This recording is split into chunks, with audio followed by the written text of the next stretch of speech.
বন্ধুরা, আজকে 20 ডিসেম্বর, এখন বাজে ঘড়িতে 4:10।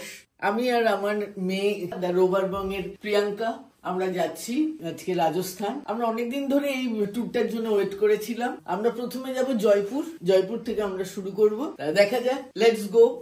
20 ডিসেম্বর 2024 আমরা বেরিয়ে পড়ি রাজস্থানের উদ্দেশ্যে। আমাদের ফ্লাইট ছিল কলকাতা থেকে ভোর 6টায়, যেটা জয়পুর পৌঁছায় সকাল 8:30টায়। আমাদের এই পুরো ট্রিপটা ছিল 10 নাইটস 11 ডেজের, যার মধ্যে ফার্স্ট 2 নাইটস আমরা থাকি জয়পুরে। জয়পুর এয়ারপোর্টে পৌঁছেই আমরা আমাদের যাত্রা শুরু করি ভানগড়ের উদ্দেশ্যে। আমরা জয়পুর পৌঁছে গেছি। আমরা জয়পুর পৌঁছালাম অ্যারাউন্ড 8:30 আর ভানগড়ের জন্য স্টার্ট করেছি অ্যারাউন্ড 9। তো এখন আমরা ভানগড়ে যাচ্ছি। It's 100 kilometres from Jaipur. তো লগভগ 2 ঘন্টা লেগে যাবে আমাদের পৌঁছাতে। তো আমি খুব excited since I am very much interested in paranormal things. I like paranormal movies and places to visit যেখানে মানে ভূতের কোনো স্টোরি আছে বা লেজেন্ড আছে। তো আজকে ভানগড় আমার অনেক দিন ধরে ইচ্ছা ছিল যাওয়ার। যখন আমাদের রাজস্থান ট্যুর প্ল্যান হলো, I was like I have to go to this place.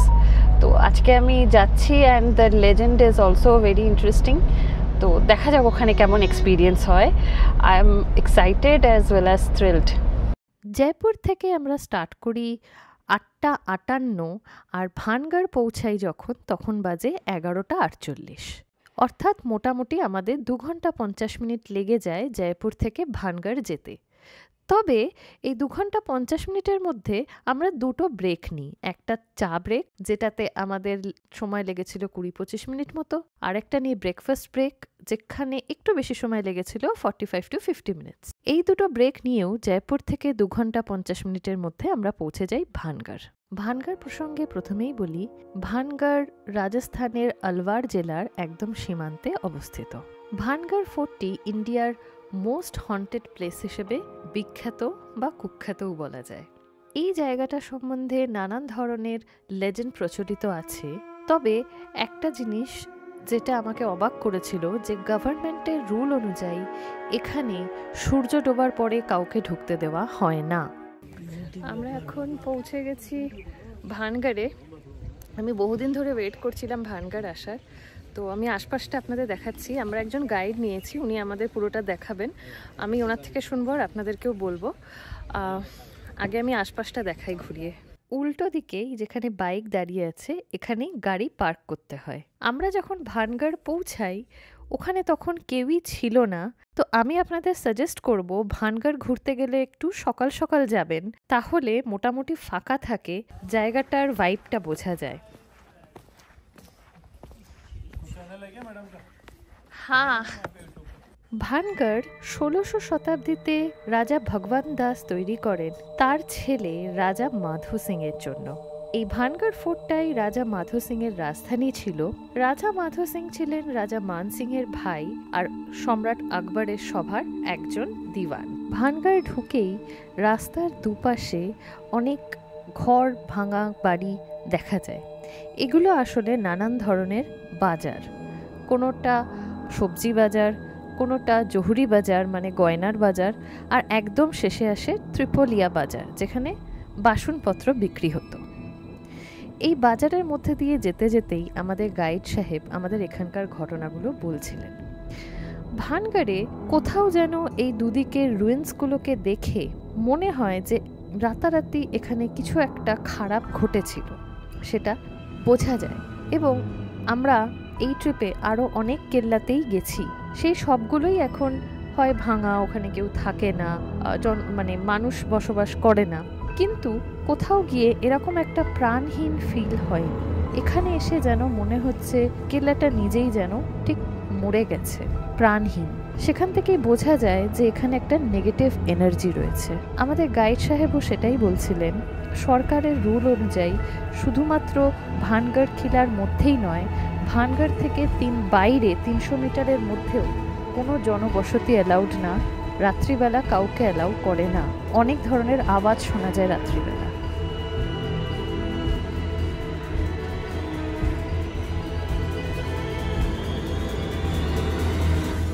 Archaeological survey of ইন্ডিয়ার তরফ থেকে যখন ভানগড়কে অ্যাকোয়ার করা হলো, ওনারা ওখানে মাটি খোদাই করে সেই মাটি থেকে প্যারানর্মাল নেগেটিভ এনার্জির সন্ধান পেয়েছিলেন। তারপরেই এই জায়গাটাকে হন্টেড বলে ডিক্লেয়ার করা হয়, এই রুলগুলো ইম্পোজ করা হয়।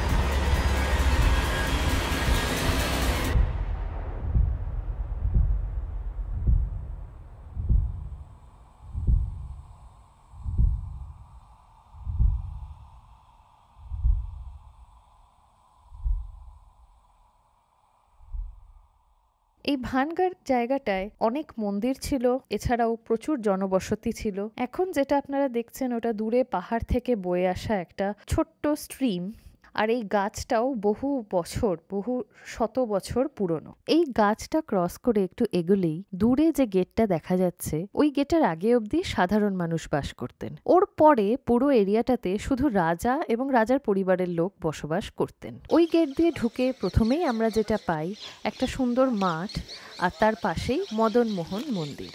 মদনমোহন মন্দিরের পাশের এই রাস্তা ধরে এগোলেই পাওয়া যাবে ভানগড়ের সেই হন্টেড দুর্গ।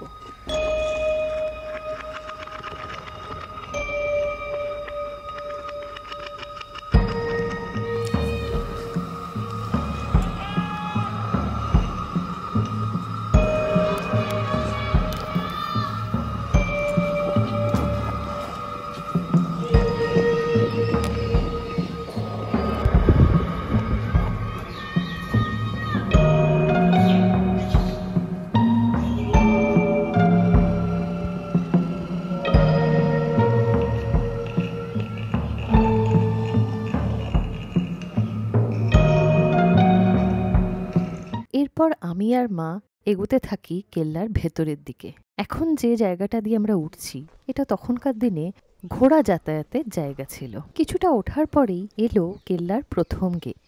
ঢোকার মুখেই আমাদের ওয়েলকাম জানাতে এসছিলেন এই সারমেয়টি। ওকে হাই করে আমরা এগিয়ে চললাম কেল্লার ভেতরের দিকে।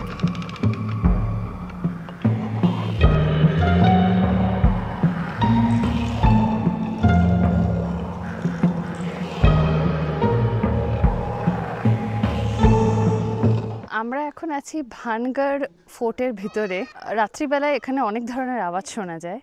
আমি আপনাদেরকে পুরো ফোর্টটা দেখাবো, কিন্তু তার আগে এখানকার লেজেন্ডটা জানা দরকার। ফার্স্ট লেজেন্ডটা যেটা প্রচলিত আছে এখানে, সেটা হলো এখানকার যিনি রানী ছিলেন, রানী রত্নাবতী, তিনি খুব সুন্দর ছিলেন এবং তিনি এতটাই ফর্সা ছিলেন যে উনি জল খেলে ওনার গলা দিয়ে পর্যন্ত সেই জলের ধারা দেখা যেত, গলার ভেতর দিয়ে জল যাওয়া। রানী রত্নাবতীকে দেখে একজন অঘরী তান্ত্রিকের খুব পছন্দ হয়ে যায়। তিনি তখন রানীকে নিজের বশে আনার জন্য একটা মন্ত্রপুত ইতর বানান। সেই ইতর রানী বাজার থেকে না জেনে ভুলবশত কিনে ফেলেন, এবং যখন তিনি ওই ইতরটা দেখেন, তিনি দেখেন ইতরটা অদ্ভুতভাবে ঘুরছে। তার তখন সন্দেহ হয়। তিনি তখন দাসীদের বলেন যে এটা যে লাগাবে তারই কিছু অনিষ্ট হওয়ার সম্ভাবনা। তাই তিনি সেই ইতরটা ছুঁড়ে মারেন একটা পাথরের ওপর।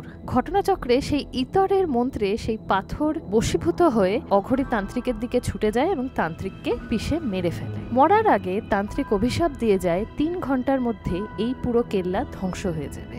রাজা পুরো ঘটনাটা জানার পরে রাজা রানীর মনে হয় এই তান্ত্রিক যখন অঘরী তান্ত্রিক ছিলেন, উনি কোনো না কোনো অভিশাপ দিয়ে গিয়ে থাকবে, তাই আমাদের পক্ষে ভালো এখনই এই কেল্লাটা ছেড়ে চলে যাওয়া। তাই রাজা রানী সবাইকে আদেশ দেন যত তাড়াতাড়ি সম্ভব কেল্লা ছেড়ে চলে যাওয়ার।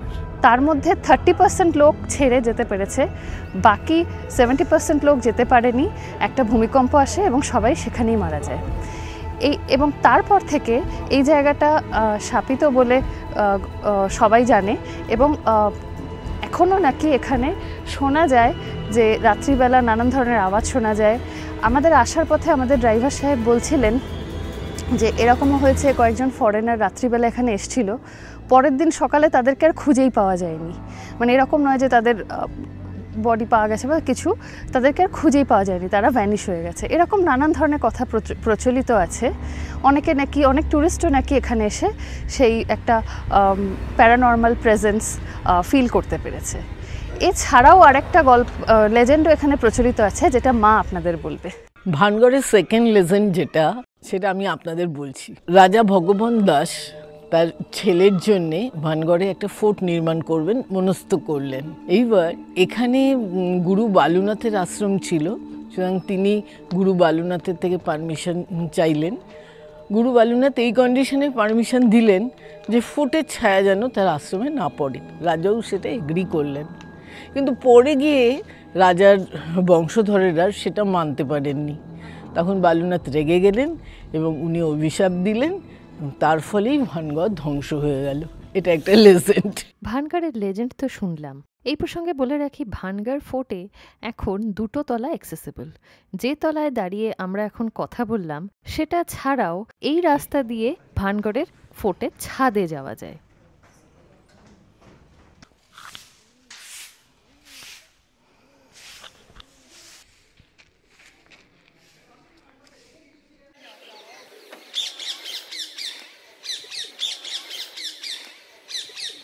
এরপর আমরা ফেরার জন্য রওনা দিই। ফেরার পথে ঘটে গেল এক অদ্ভুত কাণ্ড। এটা হচ্ছে ত্রিপোলিয়া বাজার। একটা অদ্ভুত জিনিস খেয়াল করলাম, হঠাৎ করে এরা কিছু একটা দেখে ভয় পাচ্ছে। কিছু একটা দেখে এরা ভয় পাচ্ছে, জানি না সেটা কি। যাই হোক, এখানে তো আমরা থাকা বেশিক্ষণ ঠিক হবে।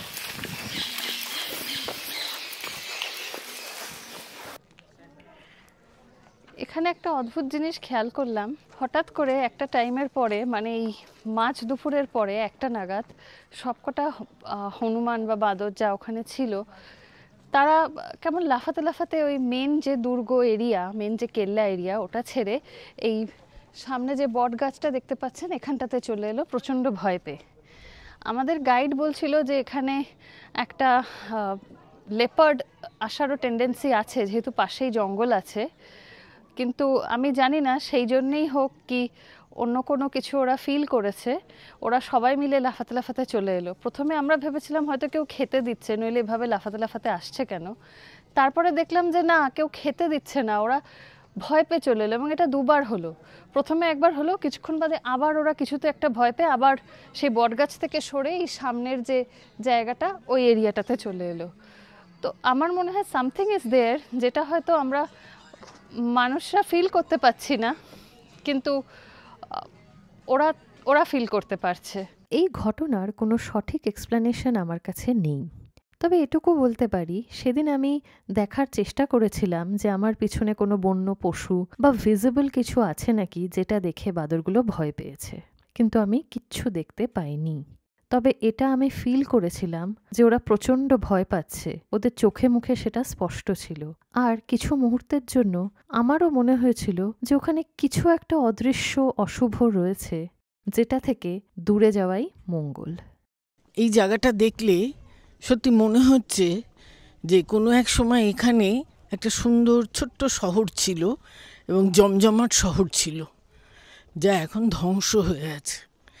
এই জায়গাটা দেখলে সত্যি ধ্বংসাবশেষ লাগছে এবং একটা মানে ভৌতিক একটা ব্যাপার, কেমন একটা গা ছমছমে ব্যাপার এই জায়গাটায় আছে, যেটা দেখে খারাপও লাগছে যে কত দোকানপাট, কত মানুষজন এখানে ছিল, যা আজকে ধ্বংসাবশেষ হয়ে রয়েছে। এরপর আমরা চলে আসি ভানগড়ের গেটের সামনে। একটা ইম্পর্ট্যান্ট ইনফরমেশন আমি মিস করে গেছি আপনাদের দিতে, সেটা এবার আমি শেয়ার করব। ভানগড় আমরা ভালোভাবে ঘুরলাম, খুব ভালো লাগলো। মানে পুরনো একটা সভ্যতা, পুরনো একটা শহর, সুন্দর একটা শহর কোনো একটা কারণে ধ্বংস হয়ে গেছে, এবং একটা যে ভৌতিক ব্যাপার, গা ছমছমে ব্যাপার, সেটাও সাংঘাতিকভাবে রয়েছে। আপনারা তো সব আমাদের সাথে সাথে আপনারাও দেখলেন। আর আরেকটা জিনিস আমি আপনাদের বলবো, আপনারা যখন আসবেন একটু সকাল সকাল আসবেন, তাহলে এখানে একদম লোকজন থাকে না। বেলা হলে দেখছি টুরিস্ট আস্তে আস্তে আসা শুরু করে। আমরা যখন সকালে যাচ্ছিলাম, মানে আমাদের গা ছমছম লাগছিল, মনে হচ্ছিল কোথায় যাচ্ছি। আমরা এখানে পৌঁছেছি 12:15, 12:15 12টায় আমরা ভানগড় দেখা শুরু করেছি। এখন বাজে আপনার 2:10, আমাদের প্রায় 2 ঘন্টা লাগলো। আমরা বেশ আরাম করে দেখেছি আর খুব ভালো লেগেছে। একটু ভয় ভাব তো রয়েইছে। এখানকার পরিবেশ বা ভাঙাচোরা যা অবস্থা, তাতে সত্যি একটা ভৌতিক ব্যাপার আছে। আর এবার আপনারাও আমাদের সাথে সাথে সব দেখলেন। এবার আমরা যাচ্ছি আমাদের হোটেল ট্রাইডেন্টে, ওখানকার একটা রুম ট্যুর আপনাদের দেখাবো। আরেকটা কথা, এই গেট দিয়ে ঢুকেই সামনে ওই যে টিকিট কাউন্টার, ওই হলুদ যে বাড়িটা দেখতে পাচ্ছেন, ওই হলুদ বাড়িটা হচ্ছে টিকিট কাউন্টার। ওই টিকিট কাউন্টারে আপনাদের টিকিট কেটে তবেই আপনারা ভেতরে ঢুকতে পারবেন। আর টিকিটের দাম হচ্ছে পার পারসন 25 টাকা। আর আপনি যদি গাইড নেন, গাইডের চার্জ পড়বে 400 টাকা। আর গাইডের ঢোকার টিকিট, এন্ট্রি টিকিট আপনাদেরই কেটে দিতে হবে। আমরা 2 জন ছিলাম, আমি আর মা, আর তার সাথে গাইড ছিল। গাইডের টিকিট নিয়ে টোটাল 3 জনের টিকিট কেটেছি, 75 টাকা লেগেছে, 25 রুপিস পার পারসন। 2:15 নাগাদ ভানগড় থেকে স্টার্ট করে আমরা জয়পুরে ট্রাইডেন্টে এসে পৌঁছাই, তখন বাজে 4:50। ট্রাইডেন্টে ঢুকেই আমরা একটা সুন্দর welcome pi.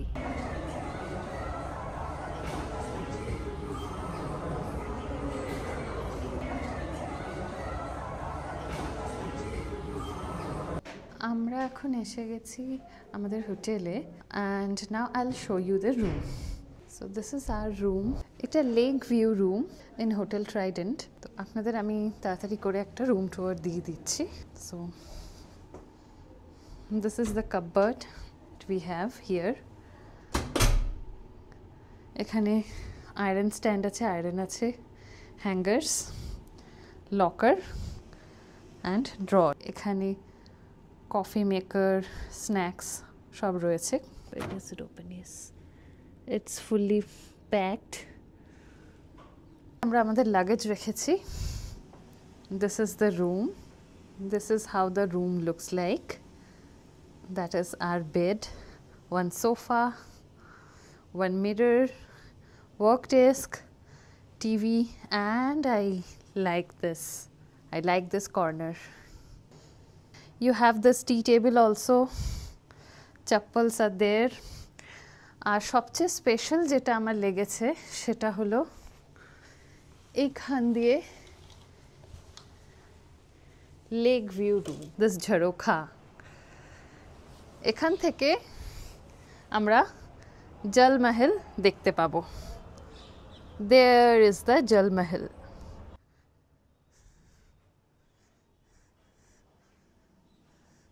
Okay, we have a big mirror here also, and this is the wash basin.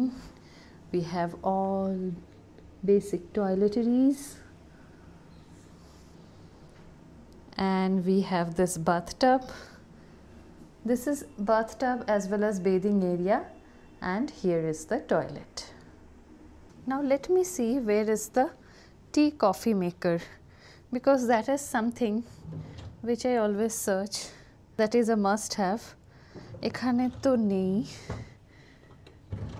এখানেও নেই। এখানে দেখা যাক টি কফি মেকিং ফেসিলিটি। তো টি কফি বার সব এখানে।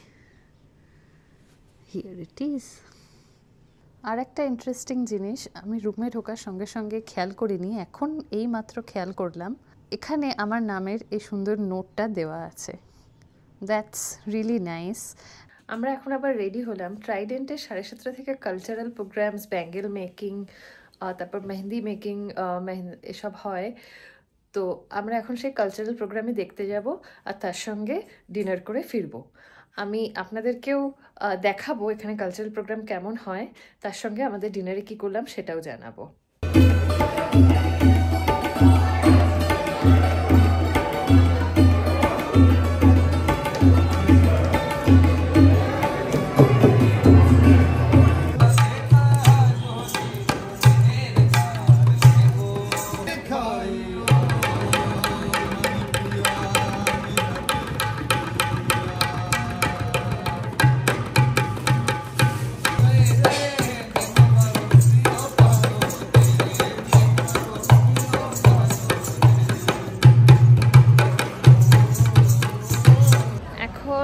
মা আর আমি জলমহল দেখতে যাচ্ছি। আসলে ট্রাইডেন্ট হোটেলটা নেওয়ার মেন অ্যাট্রাকশন এটাই ছিল। আমি তো আপনাদের দেখালাম আমার রুমের বারান্দা থেকে জলমহল দেখা যায়। এছাড়া ট্রাইডেন্টের জাস্ট অপোজিটেই লেকের মধ্যে জলমহল। তো এখন বাজে হচ্ছে 8:10। আমি আর মা এখন যাচ্ছি জলমহলে হেঁটে হেঁটে, ওয়াকিং ডিস্টেন্স, অপোজিট ফুটেই, জাস্ট রোড ক্রস করে। একবার ইচ্ছা আমাদের একবার রাতে দেখব, আবার সকালে দেখব। এছাড়া আমি শুনলাম সানরাইজ আর সানসেটের টাইমেও জলমহলের দুরকম কালার হয়। সানসেটটা দেখার সুযোগ পাবো কিনা আমি জানি না, চেষ্টা করব সকালবেলা মর্নিংয়ে সানরাইজের টাইমে দেখার। Let's see. তবে আপাতত আমরা যাচ্ছি রাত্রিবেলা জলমহল দেখতে, আপনাদেরকেও দেখাবো। আমাদের হোটেলটা আছে ওই পারে, ওই পার থেকে রোড ক্রস করে আমরা এসেছি এই পারে। ওখান থেকে হেঁটে হেঁটে হেঁটে এই যে মা ঢুকছে এখানে এলাম। এইবারে উল্টো দিকে ওই যে ওটা হচ্ছে জলমহল রাত্রিবেলা। এই জায়গাটা বেশ ভালো, সবাই হাঁটাচলা করছে, বেশ পার্কের মতো। চলুন আপনাদের দেখাই আমি।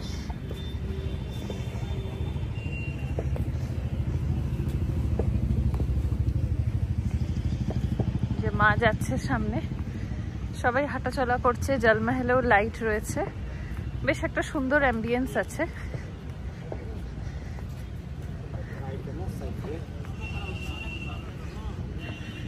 এখানে চাইলে এরকম রাইডও আপনারা করতে পারেন।